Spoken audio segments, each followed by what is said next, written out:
하나님 말씀 보겠습니다. 하나님 말씀은 히브리서 7장입니다. 히브리서 7장 1절에서 25절인데요. 우리 10절까지만 교독하도록 하겠습니다. 히브리서 7장 1절부터 25절 중에 10절까지만 교독하겠습니다. 샤이었으면 교독하겠습니다. 이 멜기세덱은 살렘 왕이요 지극히 높으신 하나님의 제사장이라. 여러 왕을 쳐서 죽이고 돌아오는 아브라함을 만나 복을 빈 자라.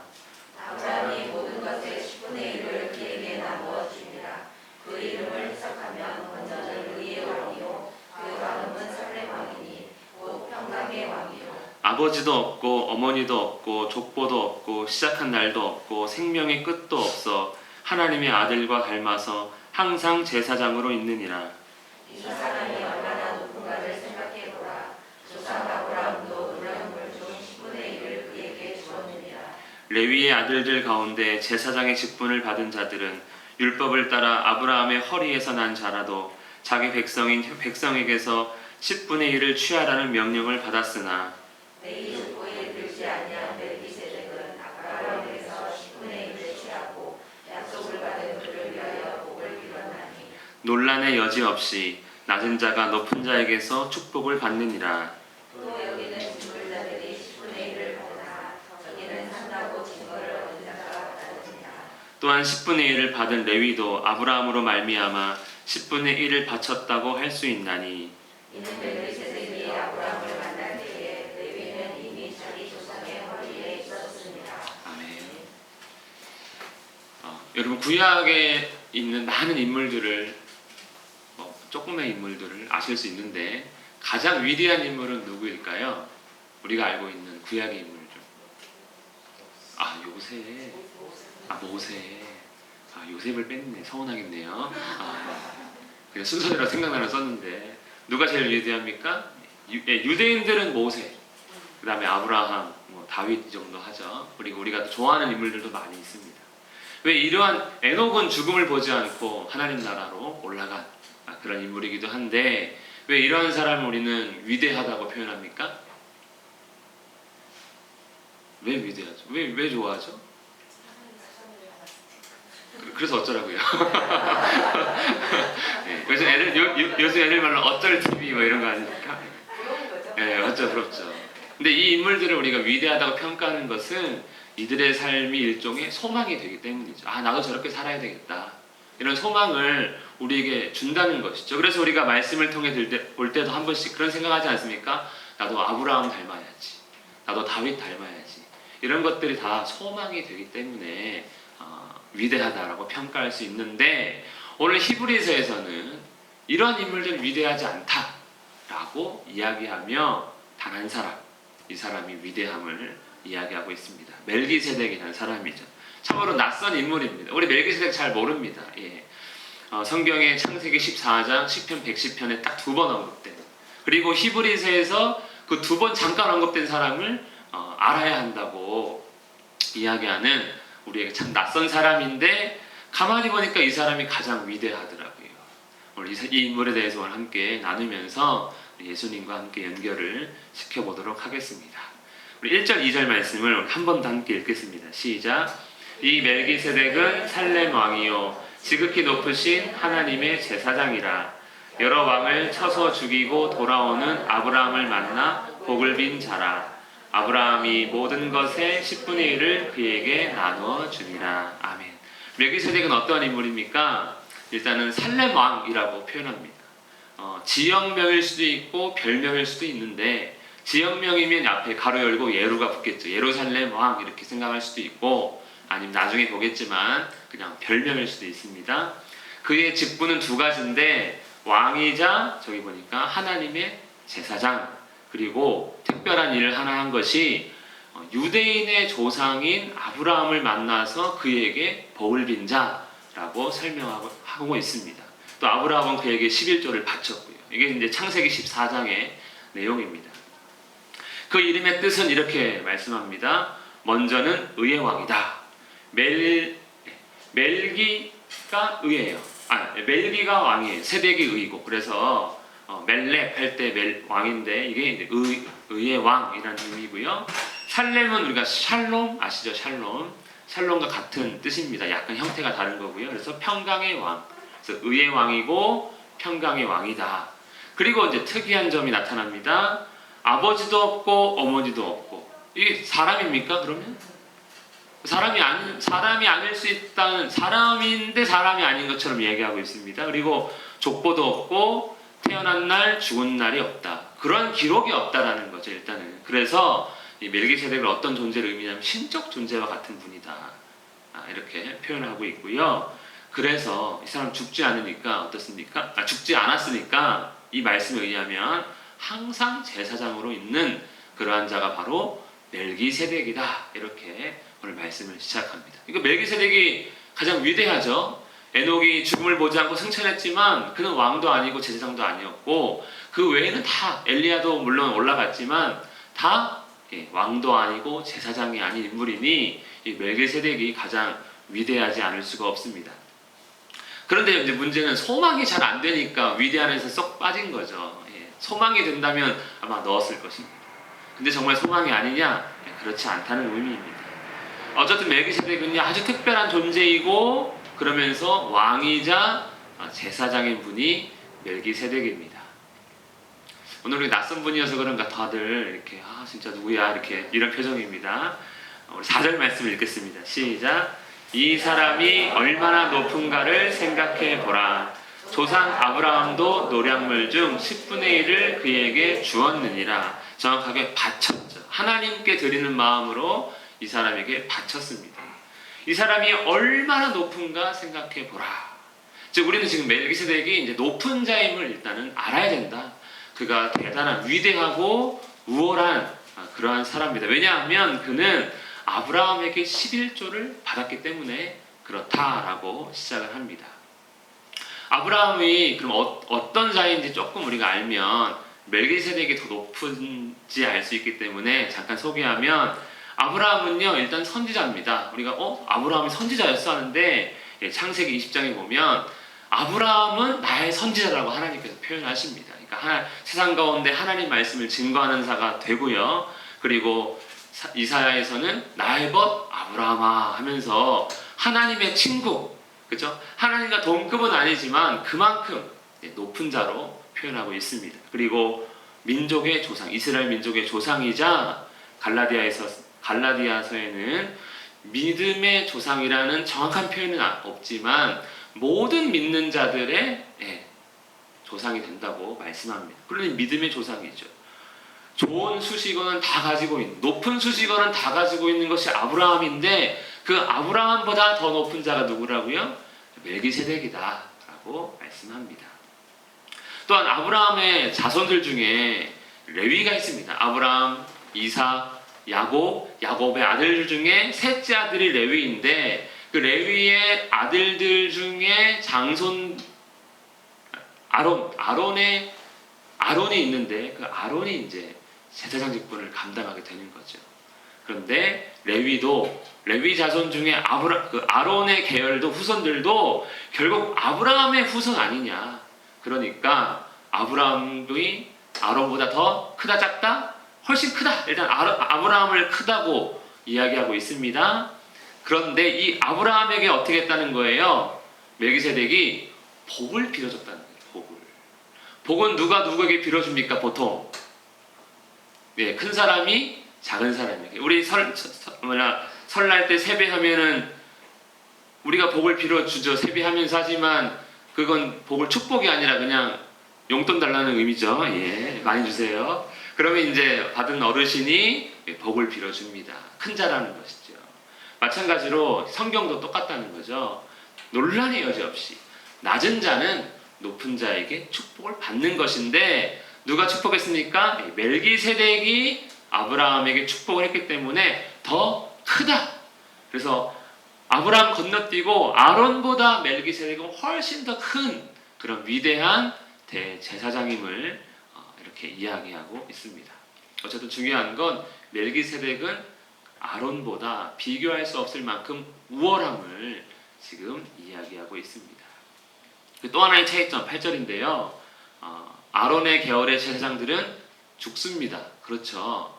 그러니까 아론과 그의 후손이 대제사장이 된다고 말씀하신 거예요. 만약에 아론이 죽지 않는 자라면 아론만 제사장이고 그 이후에는 이 사람 안 죽으니까 나머지 필요 없죠.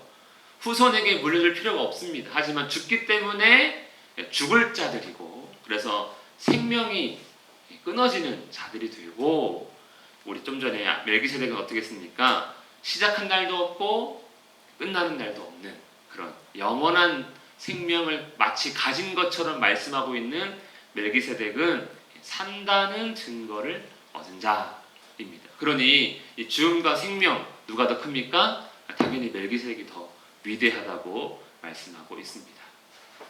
그래서 멜기세덱은요 아론 계열의 대제사장보다 훨씬 우월하다 이 말씀을 하고 있습니다. 오늘 되게 재미가 없네요 갑자기. 도대체 이게 무슨 말인지. 근데 히브리서가 이런 내용들이죠. 비교해서 더 우월하다고 우리에게 가르쳐주고 있습니다. 그런데 예수님이 문제죠. 예수님이 바로 이 우월한 멜기세덱의 반차를 따르는 대제사장이라는 겁니다. 가장 높은 아론 계열보다 훨씬 위대한 대제사장이 멜기세덱인데 그 계열을 따라서 예수님이 우리에게 오셔서 그냥 자기 마음대로 제사장 직분을 행하는 것이 아니라 합법적으로 하나님의 대제사장의 일을 합법적으로 완수하신 분이 바로 예수님인데 위대한 멜기세덱의 그 제사장의 계열을 따른 거다라고 이야기합니다. 그러면 이제 왜 이런 질문을 하는 것이죠? 왜 그냥 오셔서 스스로 제사장이라고 하면 되는데 왜 이렇게 따르냐? 일단 합법적으로 제사장이 되어야 하기 때문에 그런 것이죠. 왜 예수님은 멜기세덱의 반차를 따르는 대제사장이어야 하는가? 한 내용이 이제 오늘 11절부터 25절에 대한 내용입니다. 우리 한번 11절 읽겠습니다. 시작. 레위 계통의 제사직분으로 말미암아 온전함을 얻을 수 있었으면 백성이 그 아래에서 율법을 받았으니 어찌하여 아론의 반차를 따르지 않고 멜기세덱의 반차를 따르는 다른 한 제사장을 세울 필요가 있느냐? 무슨 의미입니까? 레위, 아론의 제사로 인해서 온전한 구원을 우리가 얻을 수가 있다면 그러면 다른 건 필요 없다. 이죠. 하지만 아론의 제사가 왜 문제입니까? 매년 제사를 드 매년. 그리고 그때뿐이라는 거예요. 잠깐이라는 거예요. 그러니까 이게 한계가 있는 거죠. 그리고 제사장이 계속 죽습니다. 이것도 문제가 되는 거죠. 이런 한계가 있지 않느냐. 그렇기 때문에 하나님은 완전히 다른 제사장을 세울 필요가 있는데 그 제사장은 갑자기 떨어진 게 아니라 아주 특별했던 그 멜기세덱을 따라서 와야 했다라고 했기 때문에 율법으로 인한 제사의 직분은 한계가 있다는 거예요. 한계가. 만약에 하나님께서 아론으로 구원을 받으라고 하면 완전한 구원도 이루어지지 않지만 우리 맨날 양 잡아야 됩니다. 양. 죄 지으면요 저기 양 잡으러 가셔야 돼요. 비둘기를 잡든 양을 잡든 소를 잡든 잡아야 됩니다. 그러면 엄청난 재물적으로 손해도 보고 맨날 피냄새가 진동을 하겠죠. 죽여야 되니까. 그리고 매년 1년에 한 번만 한다 해도 매년 그렇게 하다가 결국 죽는 거잖아요. 그러니 한계가 있는 겁니다.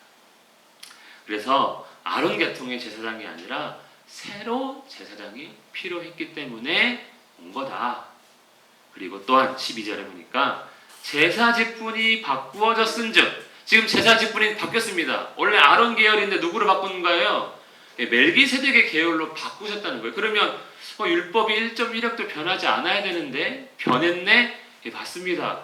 율법도 바뀐다는 겁니다. 물론 이 율법은 구원에 관해서 바뀌는 것이 아니라 이 율법이 하나님 약속을 바꿔서 갑자기 확 손바닥 뒤집듯이 뒤집는 것이 아니라 구원을 위해서 이 불완전한 율법도 다시 바뀌어야 되는데 그 바뀌는 내용은 이거 하나예요. 어떤 거냐? 다른 지파에 속한 자를 말한 것이라. 원래 제사장은 아까 레위 계열, 특별히 레위 지파 안에 아론의 후손만 제사장이 될 수 있는데 그것이 율법인데 그 율법 그거 아니고 이제는 제사장은 누구다? 유다 지파의 사람으로 바뀐 거다. 그래서 예수 그리스도라고 지목하지 않지만 예수님이 이제는 멜기세덱에 따른 변화된 율법에 따라 제사장이 되었음을 이야기하고 있습니다. 14절 15절 말씀 읽겠습니다. 시작. 우리 주께서는 유다로부터 나신 것이 분명하도다. 이 지파에는 모세가 제사장들에 관하여 말한 것이 하나도 없고 멜기세덱과 같은 별다른 한 제사장이 일어난 것을 보니 더욱 분명하도다. 아멘. 직분이 변화됐습니다. 아론 계열이 아니라 멜기세덱 계열로 변화됐습니다. 율법이 변화됐습니다. 레위 계열이 아니라 이제는 유다 계열로 변화된 것입니다. 하나님께서 그렇게 하신 것이죠. 그래서 다른 말로 표현한다면 완전히 새로운 대제사장이 우리에게 세워졌다. 이것이 멜기세덱의 반차를 따른 예수님이다라고 말씀합니다. 우리가 복음에 대해서 똑똑할 필요는 없습니다. 하지만 어디 누가 가면 정말 의외의 질문을 받을 때가 있어요. 저도 이런 내용 모를 때 언젠가 그런 분이 진짜 날카롭게 질문하셨어요. 예수님은 유다지파인데 어떻게 제사장 역할을 할 수 있어요? 여기 답을 우리에게 주는 것이죠. 이런 지식들이 우리를 더욱더 우리 믿음을 더 흔들리지 않게 굳건하게 만드는 것입니다. 오늘 16절 17절입니다. 시작. 그는 육신에 속한 한 계명의 법을 따르지 아니하고 오직 불멸의 생명의 능력을 따라 되었으니 증언하기를 내가 영원히 멜기세덱의 반차를 따르는 제사장이라 하였도다. 아멘. 이건 영원한 제사장이라는 의미입니다. 영원한 제사장. 불멸의 생명의 능력. 죽지 않는다는 것이죠. 누가요? 멜기세덱도 영원한 의미를 갖고 있었는데 예수님은 아예 부활 승천하셔가지고 영원히 계신 분이니까 아론 계열은 임시적입니다. 그 사람 죽으면 또 다른 사람이 이어받아야 돼요. 하지만 예수님은 영원한 대제사장. 후계자가 필요 없습니다. 계속해서 그분께서 우리의 중보 사역을 감당해 주기 때문에 예수님은 멜기세덱의 성격을 따라 영원한 대제사장으로 우리와 함께 하시는 분이심을 오늘 증거하고 있습니다. 그래서 영원한 대제사장이에요. 그냥 단순히 그냥 죽지 않으니까 그런가 보다가 아니고 이렇게 멜기세덱의 반차가 그런 의미를 가지고 있습니다. 그래서 예수님은 어떤 분이다? 완전히 새로운 대제사장, 부족함이 없고 영원하신 분이고 그리고 죽음이 아닌 아론의 계열은 다 죽게 되는데 예수님은 영원히 불멸하고 생명의 능력을 따르는 대제사장이니 예수님을 붙들고 있다는 건 전혀 흔들림 없는 그러한 믿음이 될 수 있는 것입니다. 우리 18절 19절 말씀 읽겠습니다. 시작. 전에 있던 계명은 연약하고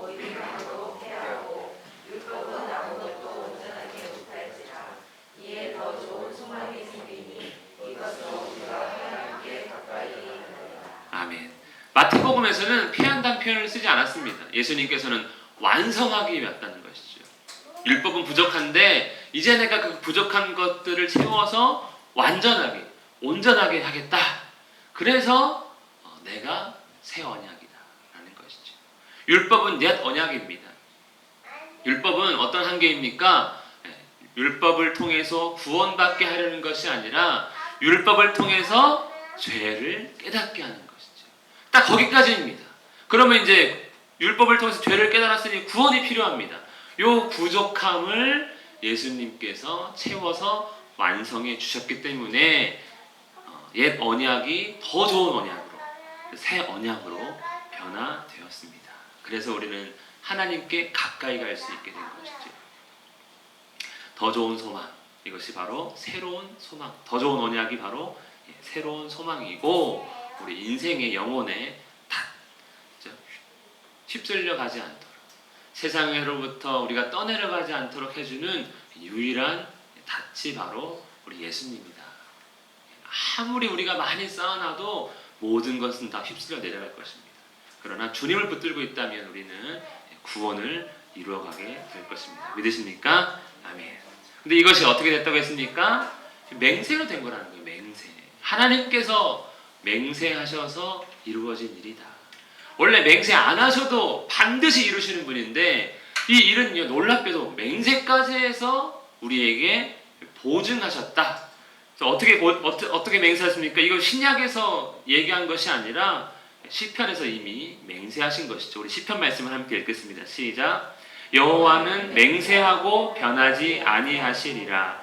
이르시기를 너는 멜기세덱의 서열을 따라 영원한 제사장이라 하셨도다. 자, 이 말씀을 맹세하셨다는 거예요. 누구에게? 누구를 향해서? 예수님을 향해서. 멜기세덱의 반처를 따라오실 예수님을 향해 맹세하셨다. 반드시 그를 통해 구원하겠다. 이것이 하나님의 약속이고, 그러니 곧 보증입니다. 보증 실패하면 어떻게 됩니까? 누가 다 덤태겠어요? 하나님이 다 이제 써야 되는 거죠. 혹시라도 예수님이, 그럴 일은 절대 없지만 혹시라도 예수님이 뭐 제사장 직분을 실패했다, 그래도 걱정하지 말라는 거예요. 왜? 하나님이 보증하셨다. 근데 예수님은 반드시 이루어 가시죠. 그래서 그러니 걱정할 필요가 없다. 지금 보증이 이중으로 되어 있어요. 한 번만 해도 대단한 건데 두 번 되어 있다. 그러니 얼마나 이 멜기세덱의 반차를 따른다는 것이 얼마나 중요한 것인지, 그걸 안다는 것이 얼마나 우리의 믿음을 더 강하게 굳건하게 해주는 일인지 오늘 말씀하고 있습니다. 우리 23절 24절입니다. 시작. 제사장 된 그들의 수요가 많은 것은 죽음으로 말미암아 항상 잊지 못함이로되 예수는 영원히 계심으로 제사장 직분도 갈리지 아니하느니라. 아론 계열은 계속 죽습니다. 그러니까 계속 태어나야 되는 거죠. 그리고 제사장도 많습니다. 왜? 혼자 감당하기에는 이 일이 크거든요. 하지만 예수님은 능력 있으신, 그리고 죽지 아니하시는 영원하신 제사장입니다. 그러니 변함이 없죠. 가령 아론 직분은요 불안합니다. 아론이 잘했다고 쳐요. 그리고 그의 아들 누굽니까? 뭐 엘리야살이 또 잘했다고 쳐요. 또 비느하도 잘했습니다. 근데 그 이후에 보면은 얼마나 이상한 제사장이 나타나가지고 이스라엘을 어지럽게 했습니까? 불안한 거죠. 단순히 죽기 때문에 불안한 게 아니라 이 사람이 잘할지 못할지, 정말 제사장으로서 역할을 잘할지 못할지, 한결 같을지 않을지 늘 바뀌니까 불안합니다. 하지만 예수님은 바뀌지 않습니다. 죽지 않으시고 영원히 동일하신, 우리를 사랑하시는 그 성품, 신실하신 그 모습으로 끝까지 이 중보의 역할을 감당하시니, 우리는 그냥 그분을 믿기만 하면 되는 거죠. 흔들릴 필요가 없는 것입니다. 변덕이 심해가지고 오늘은 예수님이 나를 막 사랑해주고 내일은 막 때리고 이런 거 아니야? 그런 거 전혀 없는 것이죠. 우리 자녀를 보기에 부모와 같지 않은 분이 예수님이십니다. 우리 자녀를 좀 믿으세요. 예수님은, 부모님은 변덕이 있지만 예수님 변덕이 없으세요. 우리도 마찬가지예요. 동의하시는 이 부분요. 마지막 25절입니다. 시작. 그러므로 자기를 힘입어 하나님께 나아가는 자들을 온전히 구원하실 수 있으니 이는 그가 항상 살아계셔서 그들을 위하여 간구하십니다. 예수님은 항상 뭐한다? 동일하시다. 그래서 온전한 구원을 위한 유일한 중보자가 바로 멜기세덱의 반차를 따라서 오신 예수 그리스도다. 그런 예수님은 합법적이고 우리의 왕 되시며 그분이 유일하시다. 다른 데는 없다. 예수님만 우리가 믿어야 한다입니다. 믿으십니까? 세상에 소망을 찾습니다. 성경을 통해서 내가 누구 닮아가야 되는데, 누구처럼 신앙생활을 해야 되는데, 그리고 제사장 직분을 통해서도 죄 용서에 소망을 찾았습니다. 뿐만 아니라 이 땅에서는, 이 세상에서 어떻습니까? 물질과 기술, 지식과 정보, 이런 것들을 소망을 찾고 있는 것이죠. 하지만 이건 다 우리가 기억해야 합니다. 다 일시적이다. 잠깐은 괜찮을 수 있지만, 하지만 영원한 건 아무것도 없다. 그리고 다 부족하다. 여러분, 부족하니까 계속 개발하는 거 아닙니까? 그렇죠? 안 부족하면 개발 안 하면 되죠. 핸드폰 만들었는데 부족함 없으면 개발 안 하면 되죠. 부족하니까 계속 개발하는 거 아닙니까? 개발한다는 것은 발전한다는 좋은 의미도 있겠지만 부족하다는 나쁜 의미가 있음을 우리가 기억하면서 일시적이고 부족한 것들을 소망으로 두는 것이 아니라 항상 영원하시고, 부족함이 아니라 완전하시고 풍성하시고 유일하신 예수님만을 붙들며 언제나 살아가는 우리 모두가 되기를 축복합니다. 제가 말씀을 기억하면서 기도하겠습니다. 주여, 나의 오직 유일한 소망이 예수님만 되게 하옵소서. 예수님을 알아가는 지식이 굳건해지며 흔들리지 않게 하여 주시옵소서. 오직 주님만을 의지하는 나의 믿음 되게 해달라고 우리 자신을 위해서 우리 교회 모든 성도들을 위해서 함께 기도하겠습니다.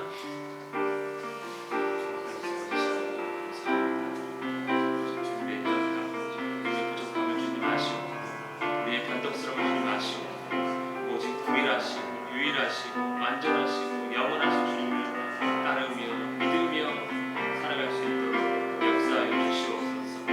세상의 일시적이고 부족한 것들을 의지하지 않게 하소서. 그것들이 우리의 소망되지 않게 하시고 오직 하나님 아버지 말씀부터 영원하신 우리 주 예수 그리스도만을 의지하며 살아가는 우리 될 수 있도록 내려 주시옵소서. 아버지여 우리 부족함을 주님 아십니다. 주님으로 채워주시옵소서. 이렇게 말씀 아십니다. 주님으로 채워주시옵소서. 오직 주님으로만 살아갈 수 있도록 역사하여 주시옵소서. 살아계신 하나님 아버지, 우리의 부족함을 아시오니 우리 연약함을 아시오니 세상에 다른 것이 아닌 오직 예수 그리스도만을 소망으로 삼아 우리를 채워 충만케 하여 주시옵소서. 다른 것은 다 내려놓고 오직 주님만을 붙들며 살아가는 우리 모두가 되기를 간절히 원하옵고 예수님 이름으로 기도합니다. 아멘.